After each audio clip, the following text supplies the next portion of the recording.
Se me ha encomendado que el día de hoy conversemos, dialoguemos sobre temas referidos a la formalización de la investigación preparatoria. ¿Cuál es el mecanismo? ¿Cuál es la metodología? ¿Cuál es la estructura con la cual se debe emitir una disposición de formalización?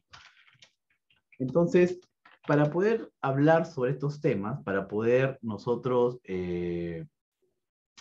entrar a analizar cuál es la estructura de un requerimiento de disposición, o perdón, una disposición de formalización y continuación de la investigación preparatoria, debemos entender en principio cuál es el escenario en el cual se puede, digamos, producir este acto, esta disposición fiscal. Ahora bien, nosotros entendemos que la disposición de formalización y continuación de la investigación preparatoria no es un mero acto procesal, no es una mera disposición fiscal, sino que marca un antes y un después en el inicio del proceso penal. Será distinto hablar, por ejemplo, de una disposición de remisión de muestras para peritaje en el marco de una diligencia preliminares. Será distinto, por ejemplo, hablar sobre una disposición de ampliación de la investigación preliminar. Será distinto también, por ejemplo, hablar de una disposición dada en el escenario de la fase de diligencias preliminares, como puede ser una disposición de nombramiento de perito o una disposición de conducción compulsiva, que son actos propios de la investigación o actos fiscales que nos permiten a nosotros darle impulso a la persecución penal. Sin embargo, cuando nosotros emitimos una disposición de formalización y continuación de la investigación preparatoria, debemos tener ya no la mera sospecha, la sospecha inicial que teníamos para nosotros abrir investigación, sino que debemos tener la categoría jurídica de indicios reveladores. Estos indicios reveladores son más, ¿no es cierto? Son más que una mera sospecha. La sospecha es suficiente para que el fiscal emita la disposición número 1, que es la disposición de inicio de las diligencias preliminares o la disposición de apertura de la investigación preliminar, pero que este hecho, este componente fáctico, va a ser objeto justamente de actos de investigación para su esclarecimiento. Y si existe una, digamos, probabilidad de que estos hechos tengan connotación delictiva, se va a emitir la disposición de formalización. Esta disposición de formalización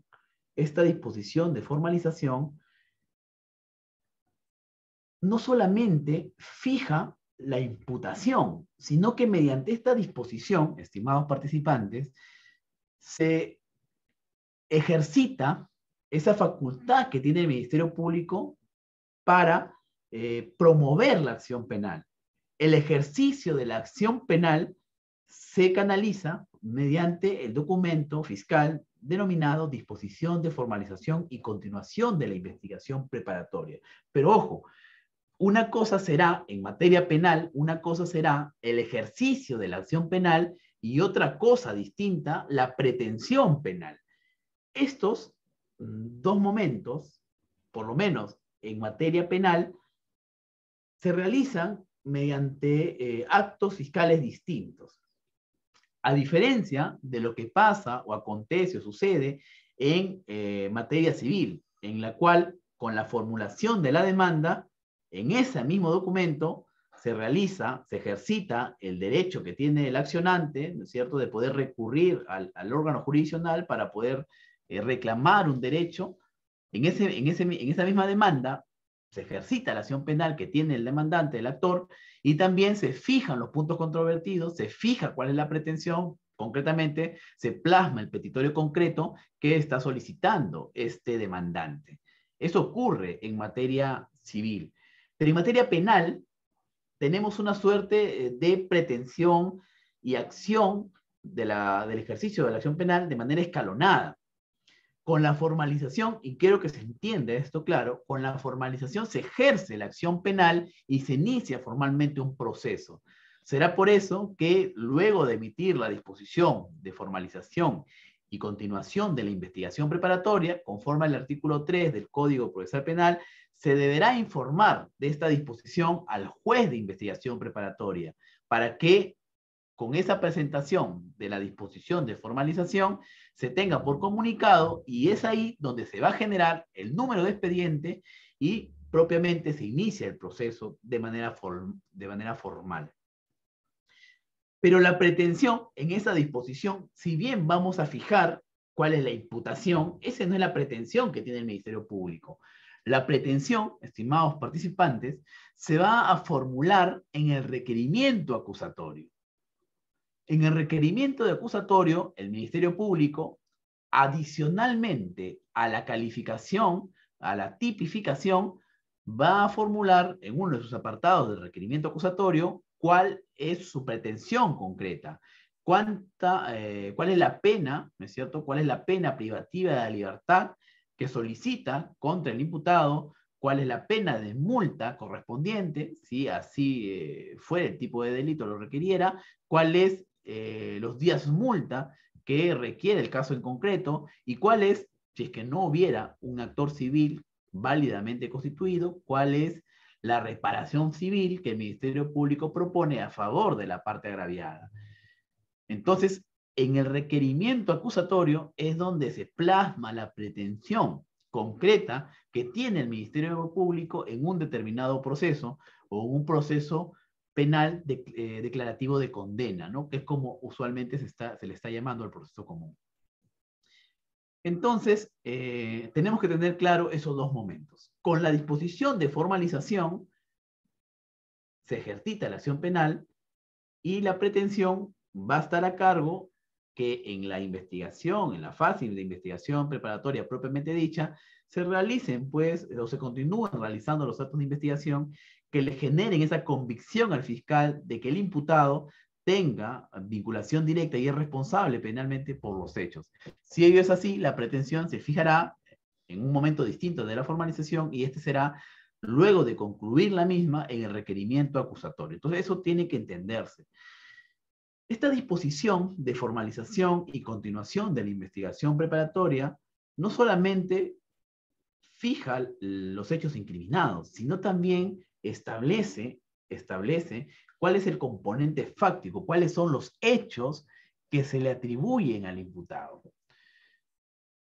Luego de ello, se va a establecer cuál es la subsunción de esos hechos a alguno de los delitos que están en el catálogo del Código Penal.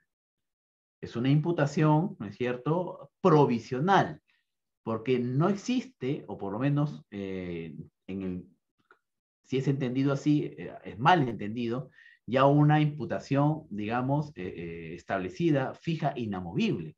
La imputación puede variar en el decurso de la investigación, puede variar incluso luego de concluirla, porque el fiscal puede formular acusación por un hecho, por un tipo penal distinto al que fue formalizado. Lo que no puede hacer el fiscal, el Ministerio Público, es cambiar los hechos. Supongamos que el Ministerio Público, ¿no es cierto?, formula un requerimiento acusatorio por un delito, por un determinado delito, ¿no es cierto? O vamos más hacia atrás incluso. Cuando se formula la denuncia, ¿no es cierto?, cuando se formula la denuncia, con esta sospecha inicial, se va a aperturar la investigación, se va a emitir la disposición número 1 que da inicio a las diligencias preliminares. No necesariamente ese mismo delito consignado al momento de calificar la denuncia va a ser el delito que finalmente se va a plasmar en la disposición de formalización y continuación de la investigación preparatoria. Eso puede variar.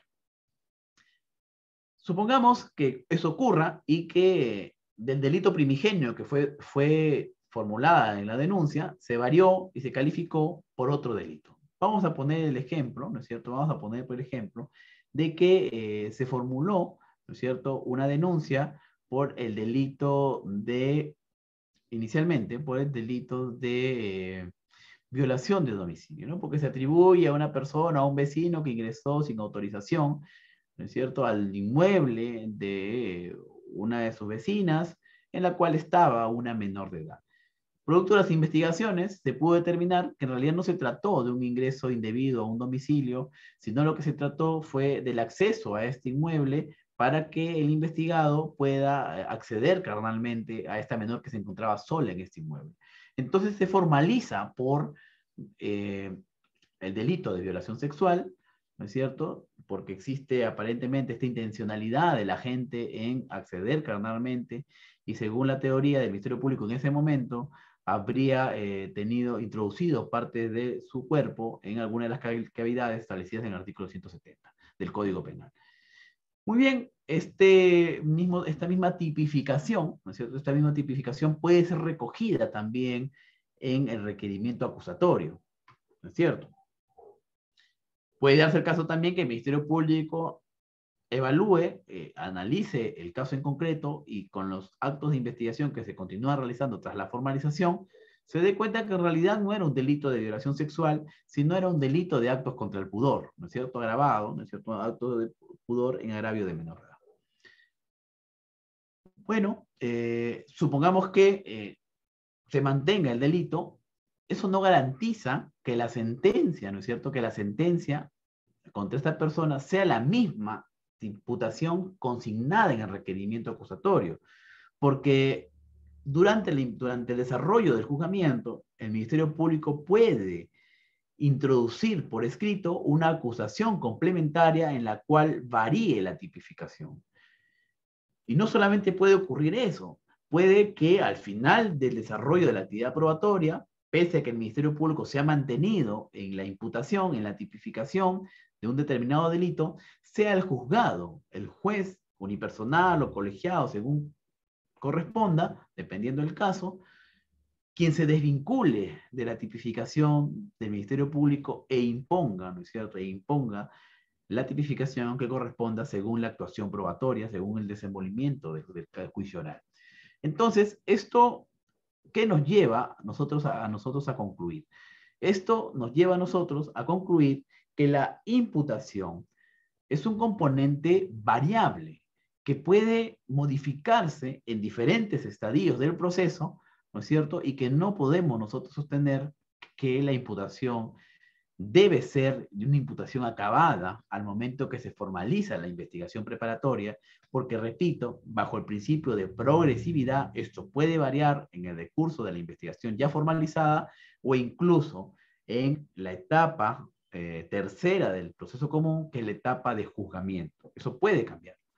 Lo que sí es inamovible, lo que sí es algo que no puede cambiarse, son los hechos consignados en la disposición de formalización. Estos hechos, que ustedes, como en toda disposición, la parte principal, medular central, va a ser de los hechos, fundamentos fácticos, componentes fácticos, como quieran llamarle. Estos hechos no pueden ser cambiados, porque bajo el principio de congruencia, el Ministerio Público no puede pronunciarse en su acusación por hechos que no han sido formalizados. Y de igual forma, el juzgado, ¿no es cierto?, a cargo, colegiado o unipersonal, no puede pronunciarse por hechos que no estén en la acusación. Entonces, los hechos es un componente que sí se va a mantener incólume durante el decurso del proceso hasta finalmente la sentencia. La sentencia también tiene que guardar congruencia con los hechos que han sido objeto de debate y sobre todo con los hechos que han sido objetos plasmados en el requerimiento acusatorio. Pero aquí debe entenderse un aspecto importante con respecto a los hechos y que incluso es objeto de diversas tutelas de derecho cuando el Ministerio Público hace precisiones de su narrativa. Una cosa será la narrativa que se consigna en la disposición, es la forma como redacta, cómo cuentan los hechos del Ministerio Público, y otra cosa distinta serán el componente fáctico, que es el hecho en puridad. Me explico. Los hechos que son consignados en un determinado caso es que el 9 de marzo del año 2012, los investigados, los imputados ya, en ese estadio, los imputados ingresaron mediante violencia y amenaza a un establecimiento comercial y estos imputados a mano armada desprendieron a los en este caso, a las personas que estaban en este local comercial y a los propietarios del dinero, celulares y otros enseres que ellos tenían en ese momento en su poder. Entonces, los hechos es que en determinado día estas personas ingresaron con violencia y amenaza y sustrajeron bienes totalmente ajenos de estas personas. Esos son los hechos, en puridad, esos son los hechos objeto de imputación. La forma como estos hechos, en abstracto, son relatados, son trasladados a la disposición, la narrativa, puede ser variada.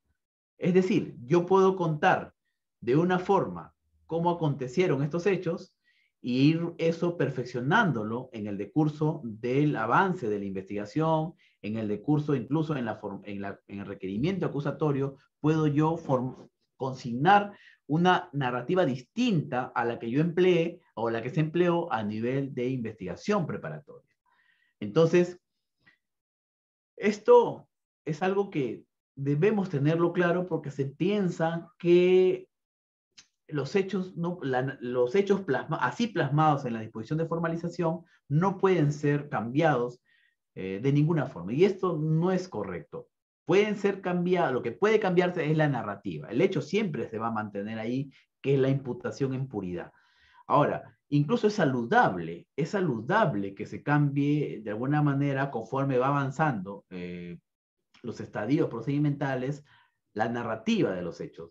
Porque al momento que se apertura la investigación preliminar con la disposición número 1, estos hechos plasmados serán unos hechos incipientes, ¿no es cierto? De manera genérica. El día 9 de marzo de 2012 se produjo un asalto a mano armada en agravio de personas que se encontraban en el establecimiento comercial JR Express, por ejemplo, ¿no? Por poner un ejemplo.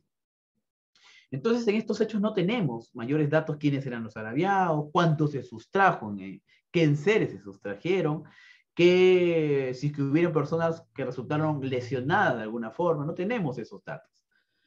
Entonces, estos hechos van a ir evolucionando conforme se realiza la actividad investigativa, conforme se programan los actos de investigación. Y tanto es así que ya en la formalización tendremos más detalles, ¿no? Porque ya para la formalización tenemos lo que son indicios reveladores. Entonces, en la formalización ya no diremos en grado de posibilidad, sino con un grado incluso de algunos hechos acreditados, se podrá cambiar la narrativa y consignar, ¿no? El día 9 de marzo del año 2012, en horas de la mañana, promediar las 10:45, los investigados, tales, ingresaron al establecimiento comercial, posicionándose el imputado 1 y 2 en la parte externa del local para poder cautelar que no vengan las autoridades policiales de contingencia ante cualquier represalia por parte del personal policial, mientras que los otros 3 imputados de nombres tal, tal y tal ingresaron al establecimiento comercial, siendo que uno de ellos se dirigió al área de la caja, el otro al área donde se encontraban las personas esperando, ¿no es cierto?, de la atención al público, y otro se dirigió, por ejemplo, a otro ambiente de este centro comercial. Sustrajeron en total la suma ascendiente de 10.000 soles, así como los equipos celulares de las personas tales, y en el desarrollo de este latrocinio salió con lesiones leves uno de las personas que se encontraba como cliente porque opuso resistencia, y uno de los perpetradores, en este caso el señor de nombres y apellidos tales, fue quien le propinó un golpe en la cabeza con el arma de fuego que portaba en ese momento. Entonces, vean ustedes cómo ya en la formalización tenemos unos hechos o una narrativa mucho más elaborada, mucho más pormenorizada, que nos permite a nosotros tener una idea mucho más clara de qué es que acontecieron los hechos. Estos mismos hechos, tal cual, no podrán ser tampoco los mismos que se consignan en el requerimiento acusatorio, porque en el requerimiento acusatorio ya los verbos, ¿no es cierto?, van a cambiar.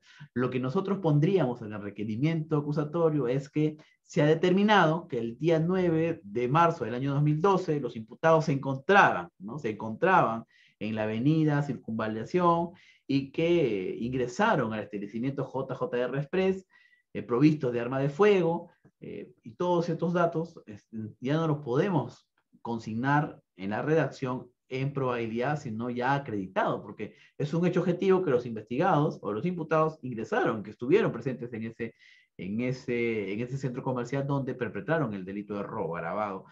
¿Por qué eso es objetivo? Porque de eso se desprende de las visualizaciones de video del local comercial, de las pericias antropomórficas o de biomecánica que se hayan realizado producto de la actividad investigativa, ¿no? Ahora, por ejemplo, ya no se trabajaba con lo que antes conocíamos como las pericias antropomórficas, las pericias de biometría facial, porque, por ejemplo, con la pandemia, ya las personas, ¿no es cierto?, utilizan justamente el cubrebocas, que es obligatorio, ya sea en cualquier establecimiento comercial, financiero, en la vía pública, y esto ha dificultado, por ejemplo, que se realicen las pericias de superposición de imágenes con la finalidad de analizar antropomórficamente los rasgos faciales de la persona y acreditar si esta persona es la que finalmente aparece en el video que está siendo investigado, dubitado, se le dice.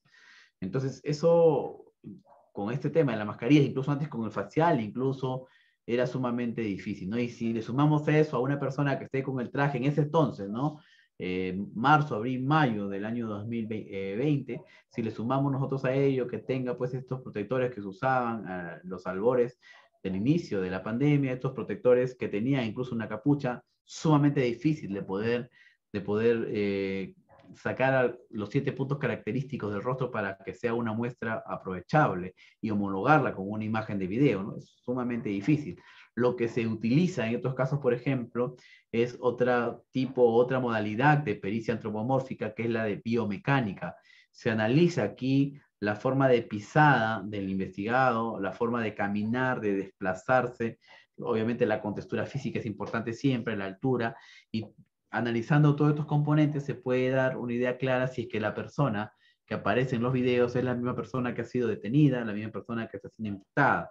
Entonces, este es otro tipo de pericia, ya no la antropomórfica, sino la pericia de biomecánica que analiza el movimiento, el desplazamiento de la persona, que por cierto, todos tenemos una forma, aunque no lo notemos, una forma característica de caminar, una forma característica de sentarnos, de pararnos, de coger el teléfono, que son objeto de análisis por parte de los peritos antropólogos forenses.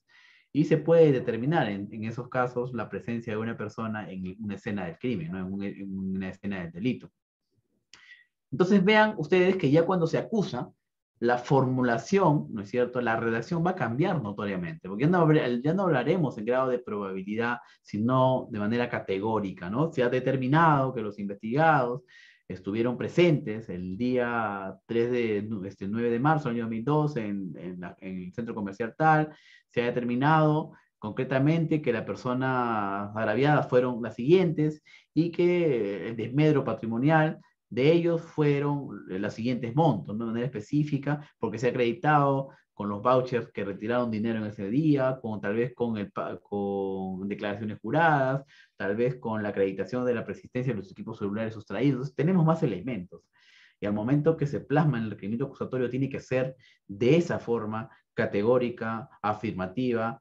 ¿Por qué? Porque justamente ya el fiscal ha asumido su rol acusatorio y tiene convicción de la participación del imputado en estos determinados hechos. Entonces será distinto, si ustedes lo notan, la forma de plantear los hechos, la narrativa, me refiero en concreto, a nivel de sospecha, cuando se inician las diligencias preliminares, será distinta la narrativa en la disposición de formalización y continuación de la investigación preparatoria, en la cual ya se cuentan con mayores elementos, con más recaudos, y ya tenemos indicios reveladores, y será muy distinta a la redacción consignada, plasmada en el requerimiento acusatorio.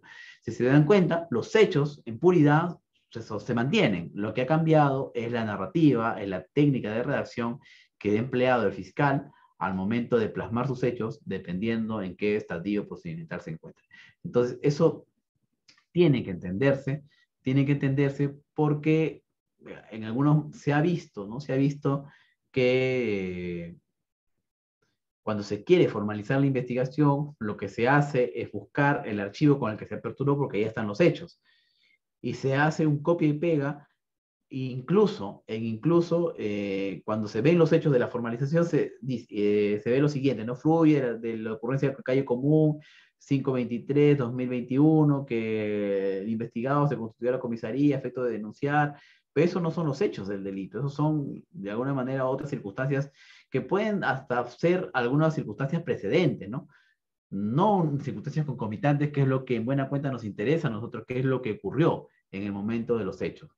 Eso tenemos que nosotros entenderlo, ¿no? Esa práctica o mala práctica de recurrir a los archivos de la disposición de apertura para copiarlo en la formalización y después cuando se acusa recurrir a al archivo digital o de Word de la formalización para poder pegarlos en los hechos de la acusación sin mayor evaluación, análisis de la narración, de la forma de cómo se ha plasmado la redacción, van a darse cuenta que les va a quitar de alguna manera fuerza al momento que realizan su requerimiento, al momento que plantean y defienden su caso, ya sea en el control de acusación o también en el juicio oral, ¿no? Ya ahí tiene, en requerimiento acusatorio debe ir una narrativa mucho más elaborada, una narrativa mucho más en un sentido, ¿no es cierto?, categórico, en la cual el Ministerio Público ya ha asumido, ¿no es cierto?, su rol acusatorio y está convencido, tiene la convicción de la responsabilidad del investigado en los hechos materia de acusación. Entonces, eso es otro de los componentes importantes de la disposición de formalización y continuación de la investigación preparatoria. Pero también, con la disposición de formalización, se deben precisar cuáles son estos elementos de convicción que nos han llevado a nosotros formalizar.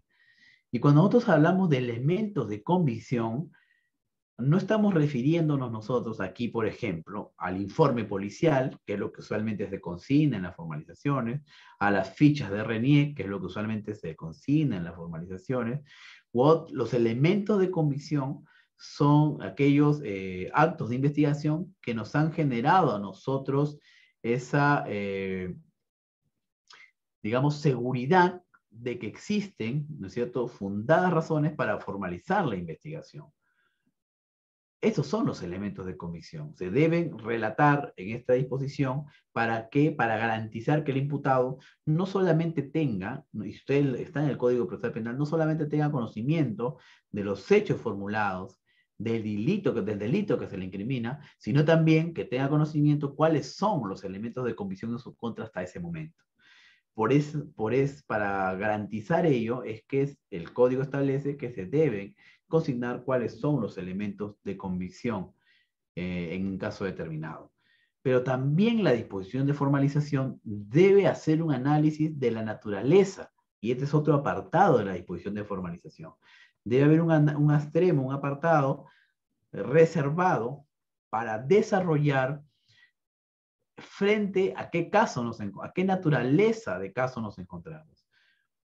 ¿Será acaso que nos encontramos frente a una investigación simple o por el contrario estamos frente a una investigación compleja? O puede darse el caso también que esta investigación sea contra una organización criminal. Y esto es relevante porque va a repercutir en el plazo que tiene el fiscal, ¿no es cierto?, para poder investigar un determinado hecho.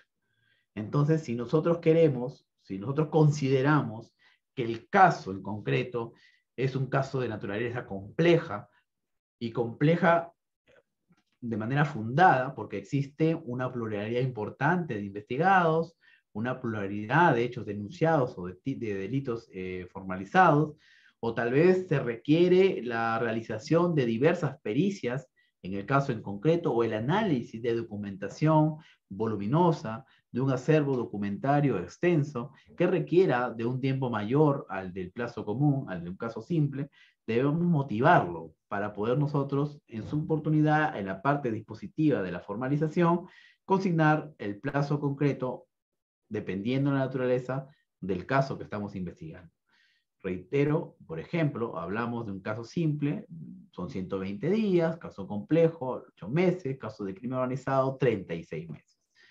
Entonces, este análisis debe estar consignado en la parte considerativa de la disposición de formalización. Y en la parte dispositiva se consignará ya en concreto o se declarará así el caso complejo y se consignará el plazo correspondiente para esa determinada investigación. Asimismo, en esta disposición de formalización, en la parte dispositiva, se deben precisar cuáles son los actos de investigación que se van a realizar luego de la formalización. Y estos actos de investigación deben guardar congruencia, ¿no es cierto?, con el plazo que se ha ordenado para el caso en concreto. Porque ¿qué pasaría, por ejemplo, si yo decreto y hago un buen análisis porque este caso es de naturaleza compleja, analizo y justifico que en efecto existen una probabilidad de imputados, una probabilidad de agraviados, diversos delitos por los cuales se ha formalizado, se deben recabar diversas pericias, se debe analizar información documental extensa? Bien, cumplo con motivar debidamente todo ello en la disposición de formalización, pero al momento que paso a la parte dispositiva de la formalización, le pongo, declares el caso complejo, por tanto el plazo de investigación será de 8 meses, y a continuación indico que se deben realizar en el despacho fiscal las siguientes diligencias. 1, declaración ampliatoria del agraviado. 2, una inspección fiscal en el lugar de los hechos. Entonces, no guarda congruencia las diligencias ordenadas con el plazo que se ha establecido que es un caso complejo. Entonces, mucho va a depender también qué actos de investigación tenga pendiente. Porque el caso puede ser complejo, pero puede darse el caso de que yo en preliminar ya he recabado lo necesario para poder emitir un pronunciamiento de fondo y que en preparatoria solamente necesito yo una que otra cosa, por ahí algunos antecedentes de los investigados para hacer para proyectar bien lo que es la pretensión punitiva, ¿no es cierto? Para ver si es que estamos frente a casos de reincidencia, habitualidad, tal vez alguna circunstancia agravante, cualificada, etcétera. O tal vez por ahí me falte recabar algunos elementos muy puntuales del caso en concreto y que no necesitaré yo el plazo máximo de 8 meses para poder investigar este caso complejo, que sí es complejo, sino que un plazo menor. Entonces, eso va a guardar siempre sintonía con las diligencias que yo ordene.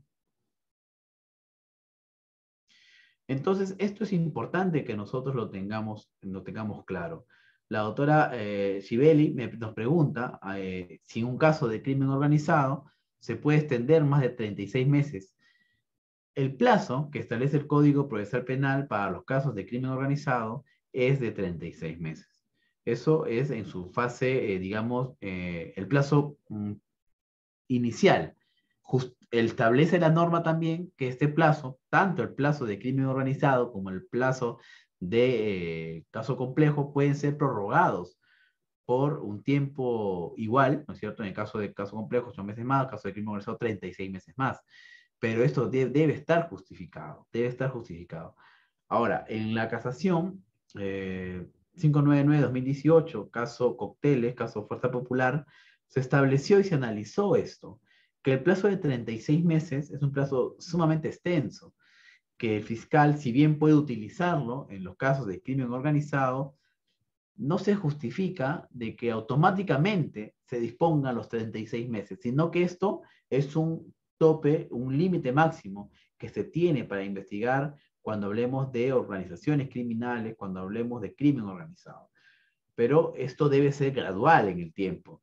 Es decir, se podrá ir ampliando o utilizando 8 meses y de ahí ampliando, prorrogando por 8 meses más hasta llegar al tope de 36 meses. Eso no es algo absoluto, eso va a depender mucho siempre del caso en concreto. Y la prórroga, si es que el caso lo amerita, puede darse, evidentemente, puede darse una prórroga por 36 meses más. Así lo ha establecido el Código Procesal Penal, distinto a lo que es la prisión preventiva. Ojo, porque en los casos de prisión preventiva, si bien el plazo de prisión preventiva para casos de organizaciones criminales es de 36 meses, la prolongación de la prisión preventiva, ¿no es cierto?, a diferencia de los otros casos, solo será por 12 meses más.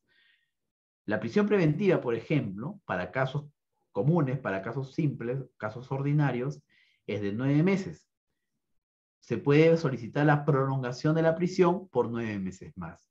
Esa misma lógica no se sigue no se sigue cuando se trata de organizaciones criminales, porque si se le otorgó los 36 meses como prisión preventiva al fiscal en un caso de crimen organizado, no podrá solicitar la prolongación por 36 meses más, porque no existe base legal para ello. La norma establece que solo podrá solicitar una prolongación por 12 meses más. Entonces, ahí hay una incongruencia, doctora Ciavelli, ahí hay una incongruencia, porque si está permitido que la investigación preparatoria en casos de crimen organizado puede durar 36 meses, hasta 36 meses, y también en casos justificados se puede prorrogar la investigación de crimen organizado por 36 meses más, esto sería inaplicable, este plazo máximo, ¿no es cierto? Sería inaplicable en casos en estos casos cuando existan reos en cárcel, ¿no es cierto? ¿Y por qué? Porque en un caso con reo en cárcel, ¿no es cierto? No podremos utilizar los 72 meses, ¿no es cierto? No podremos utilizar los 72 meses, sino simplemente un plazo menor, porque para la prisión preventiva nos van a otorgar 36 meses, ¿no es cierto? 36 meses, pero si nosotros cubrimos todo este plazo de 36 meses y queremos prolongar la prisión preventiva, requerimos la prolongación de la prisión preventiva al juez de investigación preparatoria, no nos lo puede dar por 36 meses más, porque, repito, no existe base legal para ello. No existe base legal para ello. Una única prolongación que nos podrán dar es por 12 meses, es decir, un total de 48 meses en casos de crimen organizado con personas o investigados que estén privados de su libertad. Entonces ahí como que existe una incongruencia. ¿Por qué? Porque en casos de crimen organizado sin detenidos, puedo investigar yo hasta 72 meses, ¿no es cierto? Hasta 72 meses, pero en casos de crimen organizado con reos preventivos, puedo investigar hasta un tope máximo de 72 meses, ¿no? Perdón, de 48 meses. ¿No es cierto? De 48 meses. Entonces ahí habría que hacer algunas afinaciones, ley ferenda, ¿no es cierto? Algunas afinaciones legislativas para uniformar esa suerte de incongruencia que a simple vista existe en estos plazos de cuando se trata de organizaciones criminales. Un plazo distinto de crimen organizado cuando no existen detenidos, ¿no es cierto? Un máximo de 72 meses, con la prórroga del plazo, y un plazo de crimen organizado cuando hay reos preventivos, que serían los 36 meses más los 12, un total de 48 meses, ¿no? 48 meses por un lado, 72 meses por otro lado, dependiendo si existen reos en cárcel o no. Entonces, ahí hay una inconsistencia legislativa que, reitero, debe ser superada ya, ley ferenda, mediante una modificación de la normatividad, en este caso una modificación legislativa, ¿no? Eso en cuanto a la disposición de formalización. Entonces vemos que, por ejemplo, la disposición de formalización debe contener justamente todos estos elementos. Nosotros tenemos siempre en mente cuál es la estructura de una disposición en general, ¿no? Una disposición siempre debe contener su numeración correlativa, la numeración que corresponde, la fecha en cual fue emitida, una parte introductoria que puede ser la parte de antecedentes, en la cual se establece algunos datos generales de la investigación, ¿cierto? ¿Por qué delito? ¿Contra qué investigados? El estado concreto de la investigación. Luego viene la parte considerativa, en la cual en esta parte considerativa se deben analizar, se deben plasmar primero los hechos, que es el componente fáctico, narrados de una manera digamos, distinta, mucho más elaborada que la de la narración de la inicio de la investigación preliminar. Luego de ello, entraremos a analizar el tema de el plazo concreto, o sea, la naturaleza de la investigación, si es simple, común o una investigación de carácter de crimen organizado. Luego de ello, se deberá también precisar cuál es la imputación concreta, que ya reitero, es una imputación provisional siempre, y que no se entienda de manera negativa cuando hablamos de imputación provisional, porque en buena cuenta es provisional. Como hemos repasado, como les he indicado, esta imputación puede ser modificable, mutable en el tiempo, en virtud al desarrollo, al avance de las investigaciones. Luego de ello, tendremos nosotros también la parte en la cual analizamos la subsunción, ¿no es cierto? La subsunción concreta, la parte de la imputación, reitero. Otro, por ejemplo, la parte de la individualización que se estaba olvidando, va en la parte inicial, la individualización de las personas que están siendo imputadas, contra las cuales se va a formalizar la individualización. Es más que la identificación. El código habla de individualización. Cuando hablamos de identificación, pues simplemente se reduce al nombre, apellido y DNI. La individualización es más que eso. La individualización parte por precisar características particulares del imputado, nombre de los padres, lugar de nacimiento, grado de instrucción. Eso es la individualización. Es decir, detallar las características de manera pormenorizada de una persona para poder diferenciarla de otra.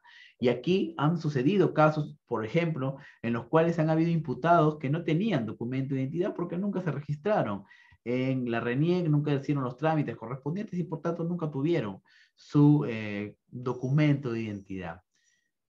E incluso estas personas, cuando han sido detenidas, tampoco recuerdan en qué lugar nacieron y por tanto no se cuenta con su partida de nacimiento. Entonces, ¿qué haríamos nosotros? No se podrá formalizar ni pedir prisión preventiva contra una persona que no tiene documento de identidad. Es que el código no precisa que se debe identificar a la persona, lo que indica es que se debe individualizar. Y la individualización es algo mucho más complejo, es más que una mera identificación. ¿Qué es lo que sucede en estos casos? Que se suscitan también en el turno, en el día a día, en los casos reales. Bueno, si es que esto acontece, si tenemos una persona detenida que no tiene DNI a la vista y que indica que nunca obtuvo su documento de identidad, lo que se va a disponer en flagrancia, en su detención, es que se realice una ficha básica de identificación por parte del personal policial, en la cual se va, como se dice, pues, digamos, criollamente, se le pone al investigado, al detenido, a tocar piano, ¿no? ¿Es cierto? A tocar piano, es decir, se le va a tomar las muestras decadactilares de la persona, es decir, muestras de los 10 dactilares, impresiones dactilares de los 10 dedos, lo cual es una primera aproximación para individualizarlo. Luego se va a detallar las medidas corporales concretas, medidas de extremidades superiores, inferiores, con textura, raza, en este caso señas particulares como tatuajes, piercing, algunos signos notorios como algún tipo de defecto congénito, cojera, algún tipo de tal vez de características particulares como cicatrices, malformaciones óseas, malformaciones en el cuerpo, corporales, etc. Todos esos detalles se va a consignar sumado a las fotografías por los 4 lados, frontales, de espalda, lado lateral derecho, lateral izquierdo, y todo ello va a consolidar lo que nosotros conocemos como la ficha básica de identificación. Esta persona siempre se va a identificar o se va a hacer conocer por algún nombre y apellido o por algún nombre determinado, y en esos términos se formalizará la investigación adjuntando a esta la ficha básica de identificación policial. Ahora ustedes me dirán, no, pero fácil, ¿no? Le sacamos muestras dactilares, con esas muestras decadactilares que se le han sacado, y lo pasamos por el sistema AFIS. El sistema AFIS es el sistema que tiene la RENIEC, también la Policía Criminalística, Ganamburú, para poder verificar en la base de datos si esta persona está registrada. Pero si nunca sacó su documento de identidad, ¿no es cierto? Si nunca sacó su documento de identidad, no vamos a tener estas muestras dactilares en la RENIEC y no vamos a poder nosotros homologarlos, cotejarlos. El sistema AFIS es un sistema en buena cuenta de homologación, en la cual coteja la impresión dactilar extraída de manera manual, ¿no es cierto?, de manera exprofesa al detenido con las muestras dactilares que existen en la base de datos de la RENIEC. Si no sacó DNI nunca, no vamos a tener en base de datos ninguna muestra para homologar, para cotejar y por tanto no se va a poder corroborar la información. Podría ser, ustedes indicarán, no, pero de su partida, de su acta de nacido vivo, existe una huella palmastoscópica, en este caso de los pies, y de eso se podría realizarse, pero no existe una base de datos de ese tipo de información y el sistema AFIS no tiene esa capacidad para realizar o extraer puntos característicos de este tipo de muestras, ¿no? Lo que se trabaja con el sistema AFIS es con muestras dactilares, puede ser de los 10 dedos, pero dactilares, en buena cuenta, dactilares de la mano me refiero, ¿no? Sin perjuicio se podría realizar de manera manual, ¿no? Pero tendríamos que tener las muestras de cotejo siempre, ¿no? La muestra dubitada, la muestra indubitada. Pero bueno, esto les comento para que puedan ver ustedes y entender que una cosa es identificación y otra cosa muy distinta es la individualización, que es lo que requiere el código para poder formalizar la investigación contra una persona. ¿Se puede formalizar contra una persona que no tenga documento de identidad? Por supuesto que sí, ¿no es cierto? Por supuesto que se puede formalizar porque puede ser que no se tenga documento de identidad, pero está individualizado por otros elementos característicos que hacen distinto, ¿no es cierto? O a esta persona del común de ciudadanos que puedan existir. Y se trabaja esto con la ficha básica de identificación. Entonces tenemos la parte, bueno, de la disposición de formalización, que ya hemos indicado, se debe poner un número correlativo que corresponda, la identificación o precisión de la fecha y el lugar en la cual se ha expedido esta disposición, una suerte de antecedentes que se denominen en algunos casos un visto o otras cosas atendiendo, ¿no es cierto?, en la cual se desarrolla la investigación preliminar, la investigación seguida contra el investigado de nombre tal, por el delito tal, en el agravio de tal, que es la parte, digamos, de antecedentes de la investigación, la parte considerativa, en la cual se establecen los componentes, de eso sigue la fase de la individualización, luego de eso la parte considerativa, donde va a ir los componentes fácticos, el análisis del plazo, del tipo de investigación que estamos manejando, el extremo de lo que son los elementos de convicción, la imputación, en este caso, que se está realizando producto de los hechos que han sido incriminados, así como también ya en la parte dispositiva, precisar cuál es el plazo, precisar qué tipo de investigación nos encontramos, precisar incluso cuándo sería la fecha de vencimiento de la investigación, precisar también cuáles son los elementos de comisión, perdón, las diligencias que se van a realizar, etcétera, ¿no? Esos son los componentes mínimos que debe tener la disposición de formalización para que cumpla todos y cada uno de los requisitos que establece la norma adjetiva. Eso por un lado. Pero también se nos ha solicitado a nosotros que desarrollemos cuál es la estructura del requerimiento de prisión preventiva.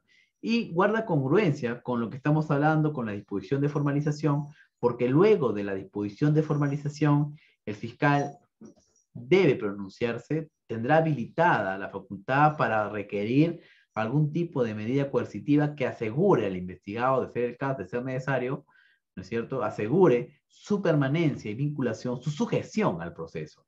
Aquí podemos nosotros enunciar diferentes, porque no todo es prisión preventiva. Se puede solicitar una suspensión preventiva de derecho en el caso de funcionarios públicos, un internamiento preventivo, si se desprende que es una persona que tenga, o sea, un inimputable. Se puede solicitar una comparecencia con restricciones, se puede solicitar también algunos tipos de medidas de carácter real, como son los embargos, o secuestro conservativo. Se puede solicitar medidas también de impedimento de salida del país, arrestos domiciliarios, etc. Una gama de posibilidades que tiene el Ministerio Público de medidas coercitivas para poder garantizar la sujeción del imputado a la investigación. Entonces, una de estas posibilidades es que se formule un requerimiento acusatorio. Este requerimiento acusatorio, a diferencia de las providencias y disposiciones que son actos propios del Ministerio Público, que están dentro de la potestad del fiscal, el requerimiento, ¿no es cierto?, se formulará y estará siempre supeditado al análisis del juez de investigación preparatoria, al análisis o evaluación por parte del ente jurisdiccional.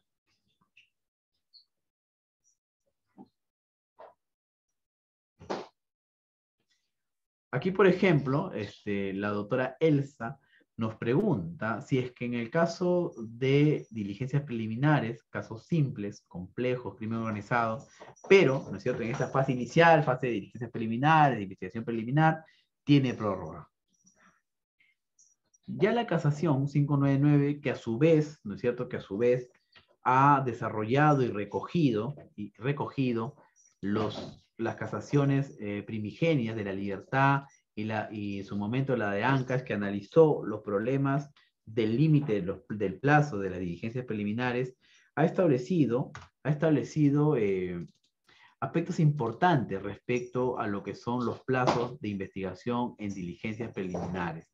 Y aquí, por ejemplo, es importante la pregunta que nos realiza la participante, la doctora Elsa, porque me permite a mí establecer algunos aspectos relacionados a los plazos de las diligencias preliminares. A ver, permítame compartir una lámina sobre estos puntos, sobre los plazos de las diligencias preliminares, para poder tener una visión un poco más ilustrativa de estos aspectos. A ver, permítame un segundo, por favor. Un momento.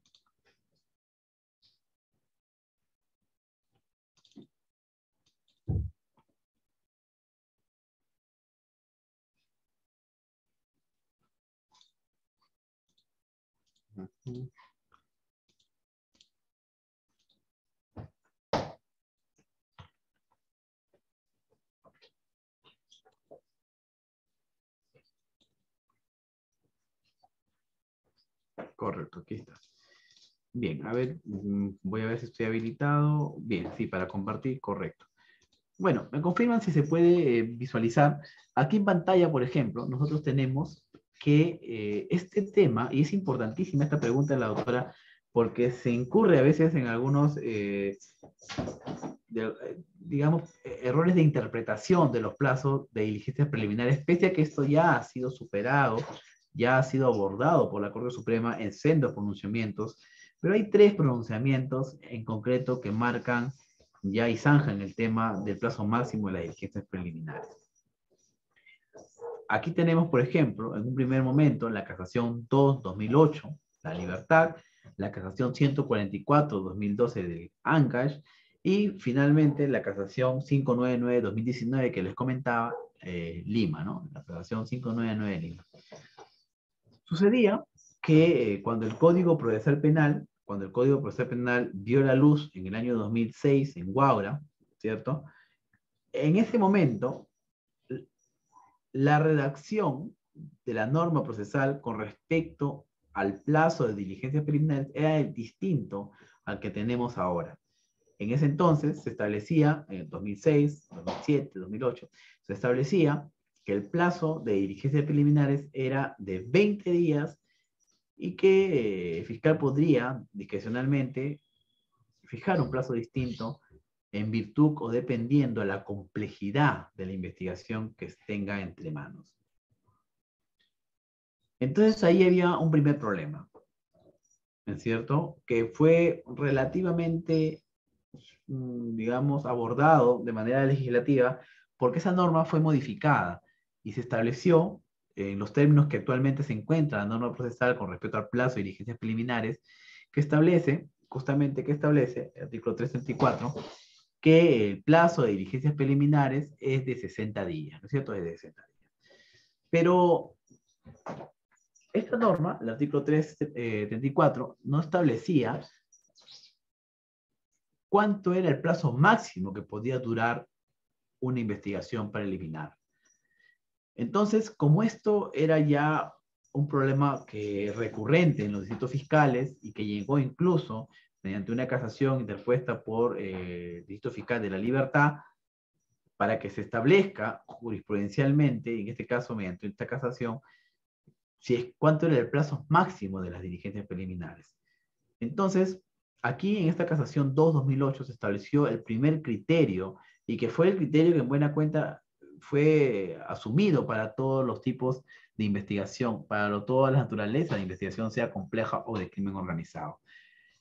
En la casación 2-2008, la libertad, se estableció que las diligencias preliminares, en principio, ¿no?, está comprendida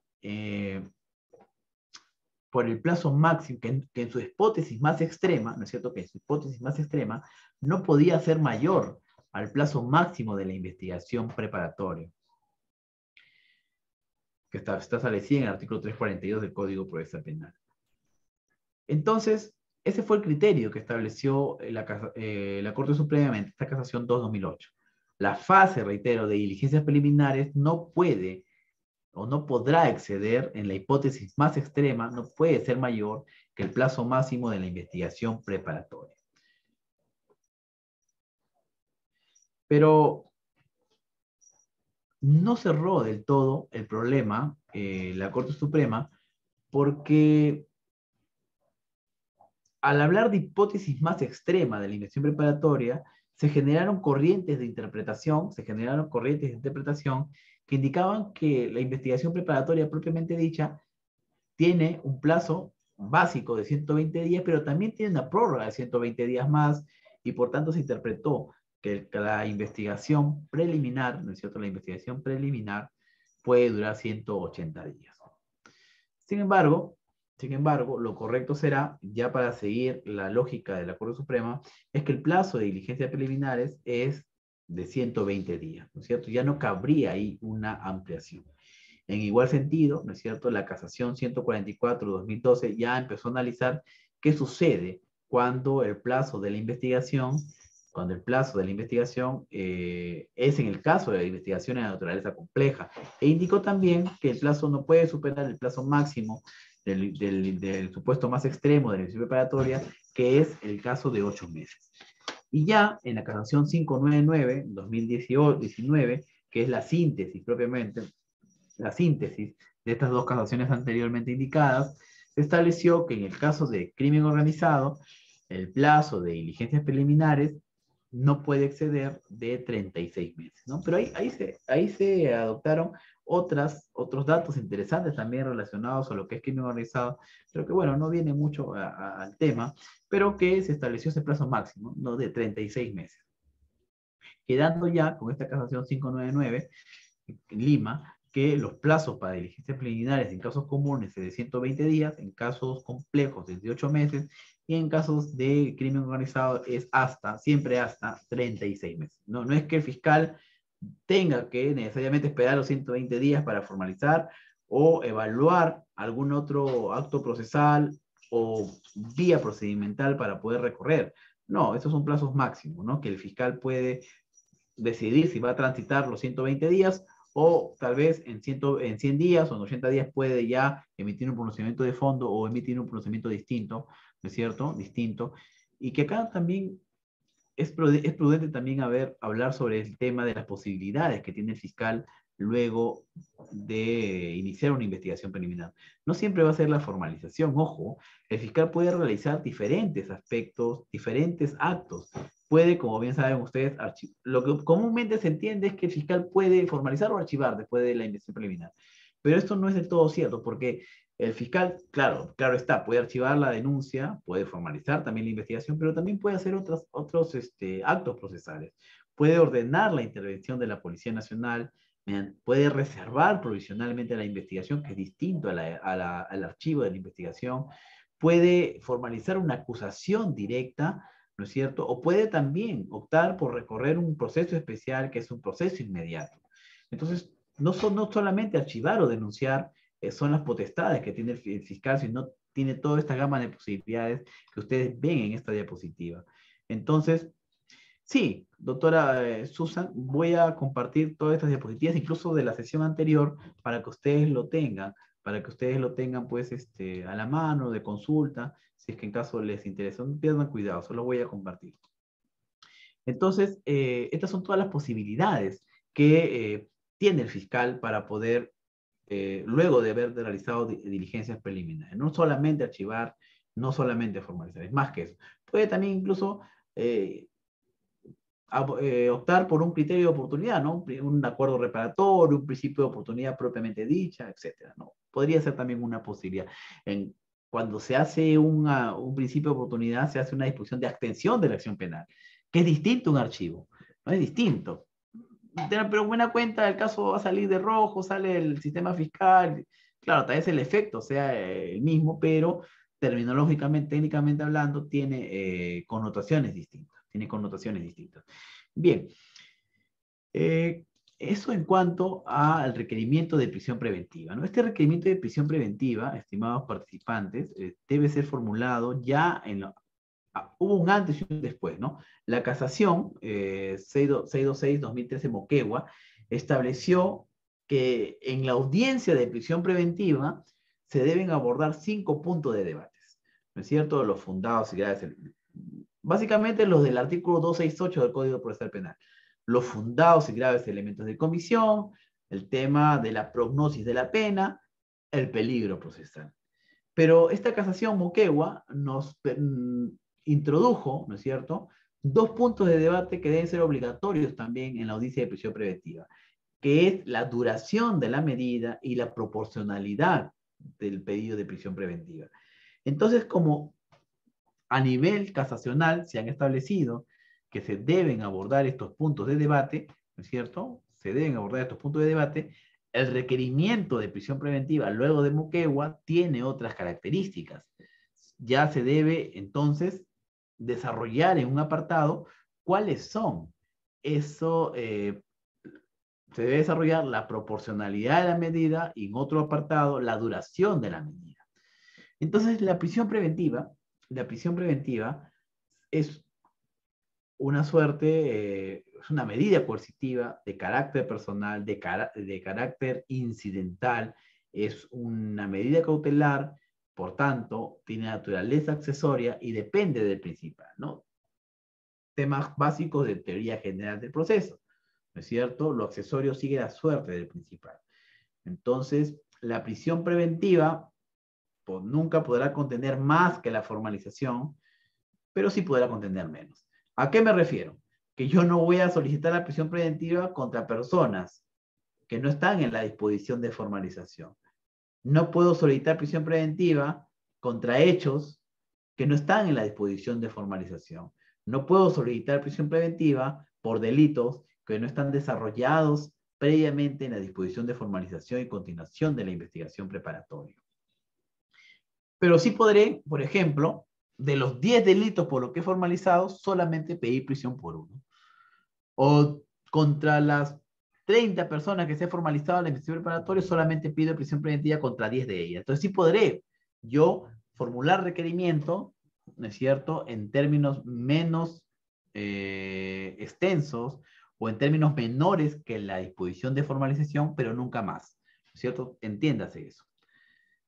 Entonces, este requerimiento de prisión preventiva siempre hay que evaluarse, ¿no? Porque no se va a pedir prisión preventiva por todo, contra todos y por todos los delitos, porque tal vez se formalizó, pero no alcanzamos el estándar que jurisprudencialmente se ha desarrollado, que es una sospecha fuerte, ¿no? Un estándar de sospecha fuerte, incluso superior al de la acusación, ¿no es cierto? Superior y menor que la convicción total, que es la de juzgamiento, no la certeza.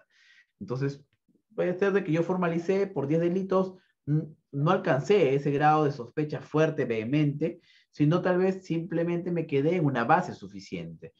Suficiente para poder acusar, pero no tal vez para pedir una prisión preventiva.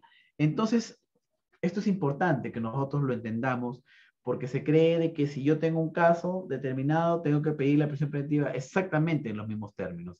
Y eso no necesariamente es así. Ya hemos nosotros establecido de que la prisión puede ir por mucho menos, puede ir por una parte de la formalización, puede ir por un porcentaje de los imputados, no necesariamente todo. Claro que en algunos casos, sobre todo en los casos comunes, en los cuales solamente hay un imputado o un delito, obviamente que va a ir en la misma sintonía, ¿no? En la misma sintonía. Pero en los casos complejos, en los cuales hay pluralidad de imputados, hechos, pluralidad de agraviados, pluralidad de delitos, no necesariamente van a ser en los mismos términos de la formalización, sino que eso se va a evaluar, eso se va a determinar en el caso en concreto. No en todos los supuestos, contra todos los imputados, se va a tener el mismo grado de sospecha fuerte, sospecha obviamente, para pedir la prisión preventiva. ¿Esto está en el código? No está en el código. Este nivel de sospecha, este requerimiento de estándar de sospecha, ha sido objeto de un desarrollo jurisprudencial y es lo que usualmente ya se ha adoptado, ¿no? Los jueces exigen que el fiscal, al momento de plantear el requerimiento de prisión preventiva, justifique este nivel de sospecha incluso superior al que se necesita para formular un requerimiento acusatorio. Entonces, si esto es así, se deben desarrollar el esquema de la prisión preventiva, tendrá la siguiente estructura. No siempre se pondrá, en este caso, se tendrá que consignar claramente ante qué juzgado se está requiriendo la prisión preventiva, se deberá identificar el fiscal provincial que está formulando el requerimiento, con los datos generales del despacho, la casilla electrónica que es indispensable porque es el mecanismo mediante el cual nos van a notificar. Saben que el Poder Judicial trabaja solamente con el SINOE, es el mecanismo ya válido para poder realizar las notificaciones judiciales. Se deberá precisar ahora en esos tiempos los correos electrónicos, ¿no es cierto?, para casos de urgencia. Eso en cuanto a la fase, al aspecto de la identificación del fiscal, del despacho y los datos generales del mismo. Luego vendrá el petitorio concreto, en la cual se solicita la prisión preventiva por el plazo concreto que necesitamos, y este plazo siempre va a tener que guardar congruencia con la naturaleza de la investigación. No podré tampoco pedir prisión preventiva por 18 meses, ¿no es cierto? Por 18 meses, cuando mi caso no se ha declarado complejo. O no podré pedir yo una prisión preventiva por 36 meses cuando mi caso es un caso simple. Tiene que guardar congruencia con la disposición. O sea, quien que va a fijar, ¿no es cierto? De alguna forma, donde se fija las reglas de juego va a ser en la disposición de formalización. Recuerden siempre, ese es el proceso principal, el incidente cero, donde se ingresa la disposición de formalización. La prisión preventiva va a tener un número de cuaderno, un número de incidente, y que siempre va a seguir la suerte del principal, siempre va a estar supeditada a la disposición de formalización. Entonces, se va a consignar el petitorio concreto contra quienes concretamente se está solicitando la prisión preventiva y por qué delitos. Luego de ello, se individualizará a todos los investigados, no, solamente se individualizará a los investigados, a los imputados ya contra los cuales se va a requerir la prisión preventiva. Es importante aquí también que se consigne no solamente a los imputados, sino también a los agraviados. ¿Por qué? Porque ellos también deben ser notificados de esta audiencia de prisión preventiva, deben tener conocimiento, por lo menos, de que se va a realizar esta audiencia, ¿no? Esta audiencia. Asimismo, se debe ya fundamentar el componente fáctico, ya lo hemos nosotros repasado. Aquí sí podrá ser,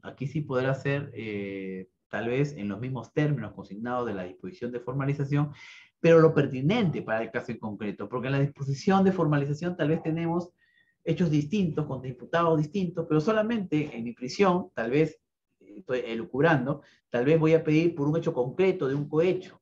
Entonces solamente se pondrá a grosso modo los antecedentes en marco de qué se trata el caso en concreto, y ya se desarrollará lo pertinente a este imputado y por este delito por el cual se está pidiendo la prisión preventiva.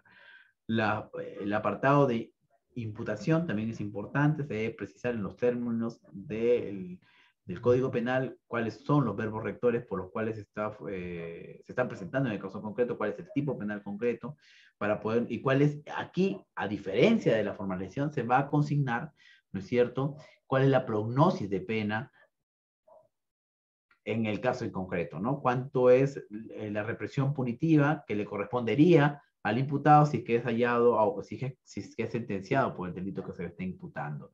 Pero adicionalmente a eso, porque estamos en el apartado de prognosis de la pena, debemos nosotros desarrollar si es que existen algún tipo de circunstancia cualificada, ¿no es cierto?, agravante cualificada, que haga más reprochable la conducta, la represión punitiva en contra del imputado. Debemos nosotros, si es que lo hubiere, analizar las circunstancias atenuantes o de reducción de punibilidad, como son, por ejemplo, una responsabilidad restringida, o son, por ejemplo, una causa de justificación, una causa exculpante, como podría ser la legítima defensa, un estado de necesidad exculpante, podría ser, por ejemplo, una falta de acción, etc. Se debe analizar esos elementos para poder postular nosotros qué sobrepasa el segundo punto de debate, que sería la prognosis de la pena.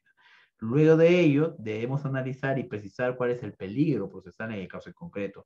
Peligro procesal que tiene dos vertientes, como saben ustedes, la faz de peligro de fuga y la faz de peligro de obstaculización.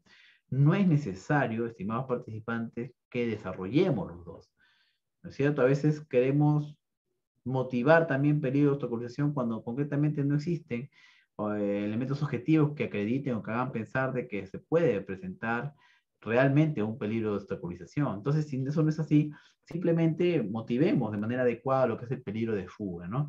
Basta que concurran algunos de estos dos elementos, componentes del peligro procesal, ya sea peligro de fuga o peligro de colisión, para que se tenga por satisfecho el peligro procesal.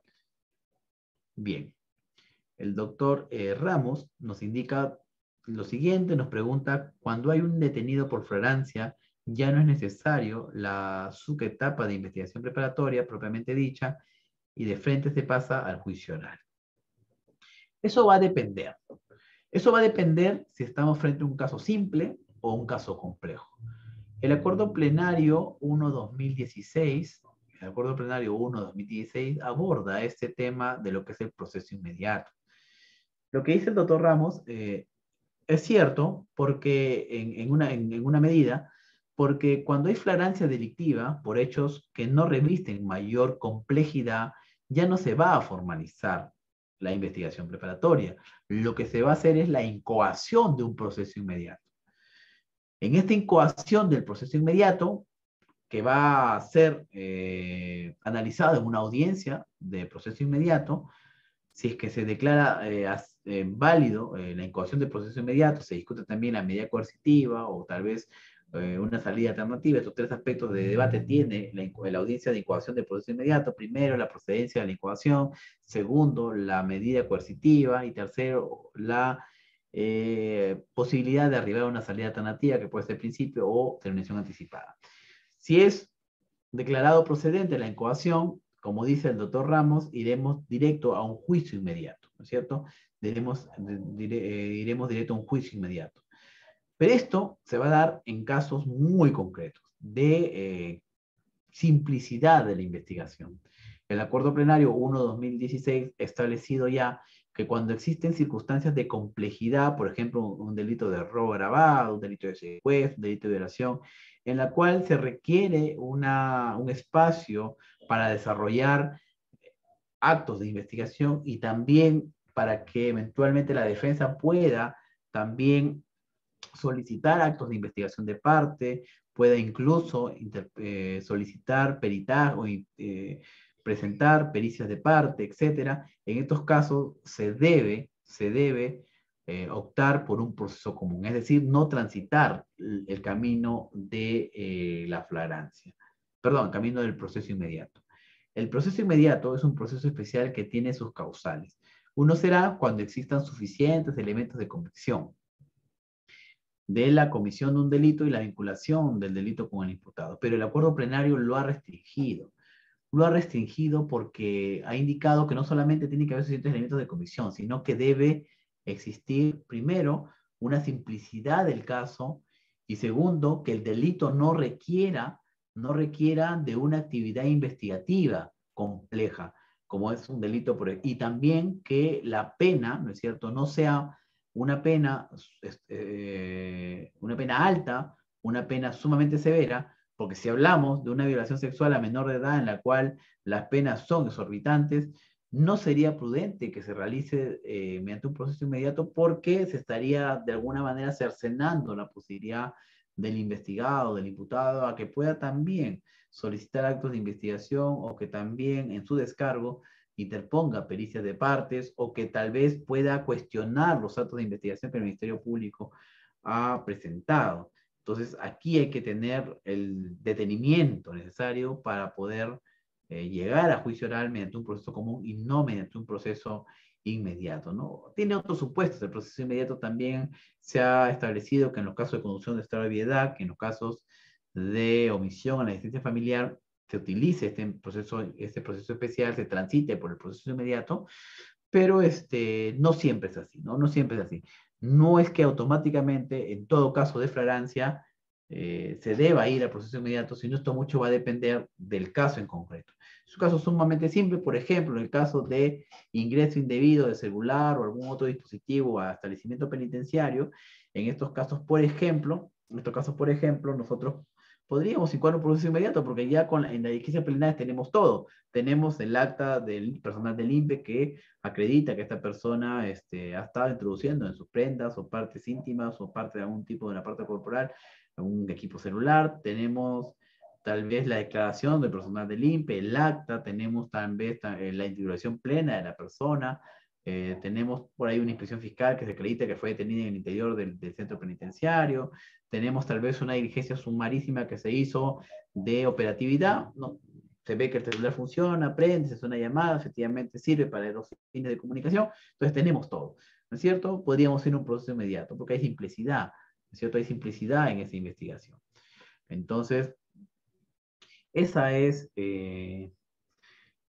los supuestos en los cuales se puede transitar por el proceso inmediato en caso de flagrancia y que no se va a solicitar, no se va a emitir una disposición de formalización y continuación de la gestión preparatoria, sino se va a emitir un requerimiento de incoación del proceso inmediato, ¿no? De incoación del proceso inmediato, se realiza la audiencia, si se declara procedente el proceso inmediato, la incoación, nos vamos directamente al juicio inmediato, ¿no? Casi se denomina un juicio inmediato.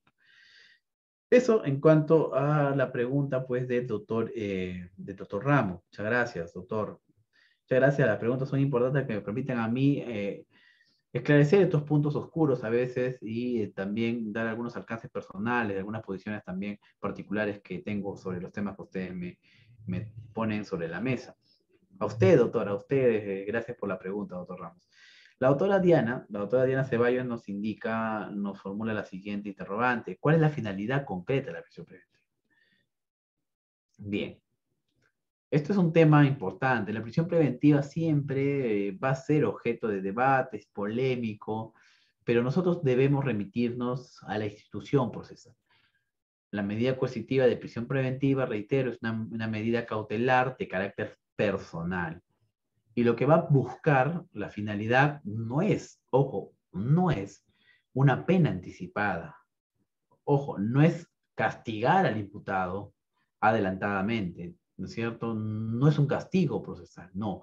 La prisión preventiva, al ser una medida cautelar, va a pretender esos fines de toda medida cautelar, que es justamente el aseguramiento, la sujeción, garantizar la sujeción del investigado al proceso, para que éste no se sustraiga de la acción de la justicia. Pero no está en mérito a la gravedad del delito, sino a que se cumplan todos y cada uno de los presupuestos que de manera copulativa tienen que concurrir, que son los establecidos en el artículo 268. Es para responder concretamente, la finalidad concreta es garantizar la sujeción del imputado al proceso, ¿no es cierto?, para garantizar subsecuentemente, ulteriormente, una tutela jurisdiccional efectiva, es decir, que el Ministerio Público no solamente logre la sentencia de una persona, no solamente logre enjuiciar a una persona, sino que esta pena, esta pretensión finalmente sea ejecutada, ¿no? Sea de alguna manera en la práctica, ¿no es cierto?, impuesta al imputado, al acusado, ¿no es cierto? Esa sería la finalidad de la prisión preventiva, en términos muy sencillos, en términos muy claros, ¿no? Esa es la finalidad. La doctora Casani, doctora, buenas noches, la doctora Lisbeth Casani, indica lo siguiente: una vez que el investigado obtenga sentencia condenatoria, la pena empezará a contabilizar desde el momento que ingresó al penal. Sí, sí, para ello, a ver, vamos a aclarar este tema.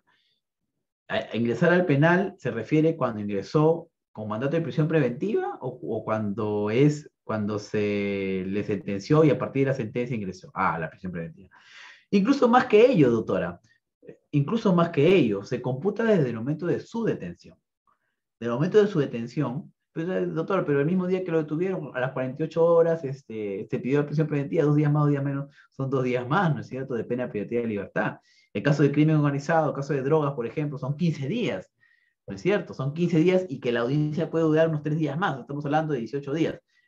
Se va a descontar para efectos de la condena, se va a descontar desde el momento que el imputado fue privado de su libertad, que no solamente implica desde que ingresó al penal, sino del momento de la propia detención. Esa sería, doctora, la respuesta, ¿no? Va mucho más atrás que la prisión preventiva, desde el momento de la detención, ¿no? El momento de la detención. Algunos serán algunos días, algunos serán 20 días, en casos de crimen organizado a veces son hasta 2 meses. No, pero ¿tú cómo hace 2 meses desde que lo detuvieron? Sí, porque por caso de crimen organizado, cuando se piden las detenciones preliminares, son por 15 días, pero como son una cantidad significativa de investigados, la audiencia de prisión dura pues 20 días, ¿no? 20 días, más los 48 horas que tuvo para citar audiencia, para que se inicie la audiencia de prisión, que duró 20 días, ahí son 22 días ya. Más los 15 días, ¿no es cierto? Más los 15 días que estuvieron detenidos por mandato de detención preliminar, ¿no es cierto? Imagínense cuántos días son 37 días. Entonces eso se computa se descuenta al momento de la. Evidentemente que sí, ¿no? Evidentemente que sí.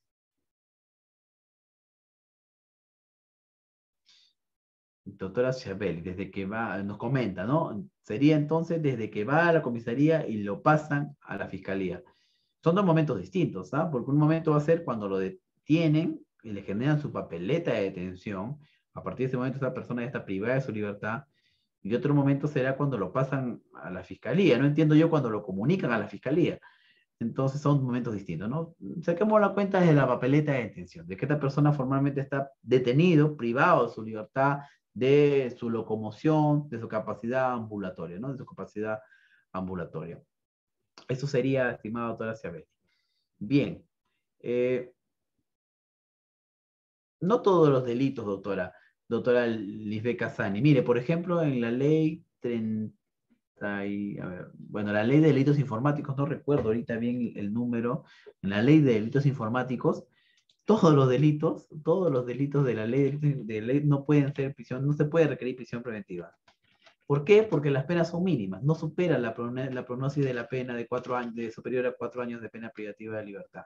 Entonces ahí no se podrá pedir delito, prisión preventiva, no se podrá pedir en los delitos informáticos de la ley 30.096, no se podrá, 30.096 de ley de delitos informáticos, no se podrá requerir prisión preventiva porque las penas, ¿no es cierto? La represión punitiva es sumamente exigua y por no superar la pronuncia de la pena es imposible que se requiera la prisión preventiva, salvo que esté en un concurso real con otro delito. Por ejemplo, delitos informáticos en el marco de banda criminal, ¿no es cierto? O delitos informáticos en concurso real de delitos tal vez con pornografía infantil. Entonces ahí ya la pronuncia de la pena se va a elevar y podríamos nosotros solicitar la prisión preventiva. Pero en los casos de bagatela o de una represión punitiva muy baja, no se podrá pedir la prisión preventiva. ¿No? Está descartado, ¿no? Está descartado de inicio, ¿no? Por la pena combinada no supera la prognosis establecida en el artículo 268, numeral 2. Entonces ahí estarían descartados claramente los delitos informáticos, ¿no? Y ese problema que tienen ahorita las fiscalías especializadas en delitos informáticos, ¿no? De que no se pueden pedir medidas coercitivas de esta naturaleza, ¿no? Pese a que a veces por delitos informáticos las sumas que son, el dinero que es sustraído puede ser incluso exorbitante, ¿no? Sumas sumamente grandes, ¿no? Bien, entonces ese será justamente, ya retornando a la estructura de la prisión preventiva, deberá desarrollarse lo que son ya la parte introductoria, la pretensión concreta, la fase, la parte del apartado de la individuación con los que se está requiriendo la prisión preventiva, que ya indicamos, una cosa será individuación, otra cosa será identificación, es más que eso la individuación, o el otro será la parte del componente de los hechos. Hasta ahí no hay ningún punto de debate, ¿no es cierto? Es la parte general de la prisión preventiva. Luego se deberá abordar, desarrollar cada uno de los puntos de debate, los fundados y graves elementos de convicción, la prognosis de la pena, el peligro procesal, la proporcionalidad de la medida y también lo que es la duración de la medida. Y esta duración de la medida siempre va a guardar concordancia, siempre va a guardar concordancia con las diligencias que se han ordenado realizar en la disposición de formalización de la decisión preparatoria. Entonces ahí será un absurdo que yo pida 18 meses de prisión preventiva de caso complejo cuando solamente he ordenado 2 diligencias. Entonces, si yo quiero 18 meses, debo asegurarme de haber puesto cuantas diligencias yo necesite, ¿no? Y se me ocurra, para que poder justificar de esa manera el plazo, porque el juez no nos va a tocar el plazo máximo, el juez siempre va a ponderar y si ve que no hay mucha actividad investigativa que realizar, pues simplemente nos dará, en casos de investigaciones simples, no nos dará ni siquiera los 9 meses, nos dará 7 meses, 6 meses, incluso hasta 4 meses, dependiendo, ¿no? De lo que el juez evalúe que será necesario. Porque también puede ser que ordenemos un montón de diligencias, pero no sean diligencias útiles, pertinentes y conducentes para el caso en concreto. Entonces el juez puede ponderar y evaluar que efectivamente estas diligencias no son irrelevantes y que en buena cuenta se necesitan 2 o 3 y que esto muy bien lo puede realizar en 5 o 6 meses, ¿no? por ejemplo, en el delito de tenencia ilegal de armas, en la cual ya conforme la formulación tenemos casi todo, tenemos la pericia, tenemos las declaraciones que más se pueden necesitar. Entonces puede declarar fundada la prisión no por 9, sino por 5 meses. En todos los casos, y un comentario, ¿no?, que nos hacen la doctora Casani, muchas gracias, doctora, por la pregunta nuevamente. Esto es importante, las preguntas, porque nos permiten tocar un montón de temas variados y también me justifica a mí poder abordar otros temas que no son los que me ha encomendado, ¿no? Porque salirme tal vez del tema, eh, pero si hay interés en cualquier tema podemos comentarlo, ¿no? No hay problema en ese aspecto. A ver, en todo caso, en todos los casos los de delitos superiores de 4 años se debe requerir prisión preventiva, no. No, porque podemos estar frente a un caso en los cuales la pena mínima sea de 8 años, sea de 15 años, caso de homicidio, por ejemplo. No menor, homicidio calificado, no menor de 15 años. Automáticamente prisión preventiva, no. Va a depender, como dice la doctora Schiavelli, depende del caso. Porque tal vez la pena sea alta por el delito que sea formalizado, pero no hay suficientes elementos de convicción que vinculen al imputado con el hecho. No podré yo pedir la prisión preventiva. Pero tal vez sí hay elementos de comisión suficientes, y también el delito es grave, pero no hay peligro procesal, porque esta persona se ha personado desde el principio del proceso. Es más, él voluntariamente concurrió a la comisaría a poner la denuncia de que una persona que su vecino había sido asesinado, y finalmente termina él como investigado. Entonces, ha coadyuvado, ha personado de abogado, cuando se le ha llamado para hacer las pericias ha participado. Entonces, es una persona que tiene un arraigo familiar de calidad, un arraigo domiciliario concreto, tiene un arraigo laboral también de calidad, y por tanto no superaríamos el tema del peligro procesal. Y por tanto no podría pedir prisión preventiva, ¿no? Entonces va a depender siempre, como dice la doctora Schiavelli, del caso en concreto, ¿no? Del caso en concreto. La otra pregunta sí pude ser categórico, ¿no? Cuando me dicen, doctor, ¿en todos los casos se puede pedir prisión preventiva? No. Por ejemplo, el caso de delitos informáticos de la ley 30.096, no.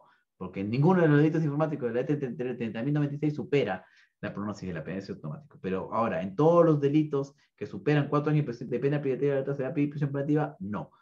Dependerá mucho del caso en concreto que se superen los 3 presupuestos que establece el artículo 1268, que es los fundados y graves elementos de convicción, la prognosis de la pena y sobre todo el peligro procesal.